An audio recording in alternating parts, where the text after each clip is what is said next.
దేవుడు మనకొక వరముగాని అభిషేకముగాని ఎందుకిస్తారో తెలుసా? ప్రతి ఆశీర్వాదం వెనుక ఒక గొప్ప ఉద్దేశ్యముంటుంది. మనం దేవుణ్ణడిగేటప్పుడు ప్రభువా నన్ను దీవించు అనడుగుతాము. కాని దేవుడు మనల్ని దీవించేది కేవలం మనకోసం మాత్రమే కాదు, మన ద్వారా ఇతరులకు మేలు కలగాలని. అబ్రహామును దేవుడాశీర్వదించినప్పుడు అతని పేరును గొప్ప చేస్తానని, అతని ద్వారా లోకమంతా దీవించబడుతుందని చెప్పారు. ఘనతను ఎలా స్వీకరించాలి?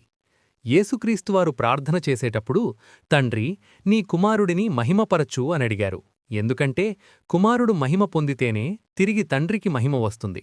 అలాగే దేవుడు మిమ్మల్ని గొప్పవాళ్లుగా చేసినప్పుడు ఆ ఘనతను మీరు ఎలా వాడుకుంటున్నారనేది ముఖ్యం.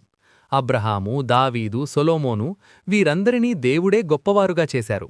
మీరు గొప్పగా మారినప్పుడే మీ మాటలకు శక్తి ఉంటుంది మరియు మీరు ఇతరులపై ప్రభావం చూపగలరు. అణకువ మరియు గర్వం. దేవుడు మనకు పేరు ప్రతిష్టలు ఇచ్చినప్పుడు గర్వం రాకుండా చూసుకోవాలి. సైతాను చేసిన మొదటి పాపం గర్వమే. అందుకే మనకు లోకంలో గౌరవం పెరిగినప్పుడు మనం మరింత అణకువతో ఉండాలి. ఐగుప్తులో మోషేను దేవుడెంత గొప్పవాడిగా చేశారంటే రాజుల కంటే కూడా అతని పేరు మారుమోగిపోయింది. బానిసలుగా ఉన్న ప్రజలను విడిపించడానికి దేవుడు మోషే పేరును ఒక ఆయుధంగా వాడారు. 3. దేవుని శక్తికి హద్దులు లేవు. మీరు చదువుకోలేదని లేదా బలహీనంగా ఉన్నారని బాధపడుతున్నారా? దేవుడు చనిపోయిన ఎముకలను కూడా వాడుకోగలరు. అటువంటప్పుడు జీవంతో ఉన్న మిమ్మల్ని ఇంకెంత గొప్పగా వాడుకుంటారో ఆలోచించండి.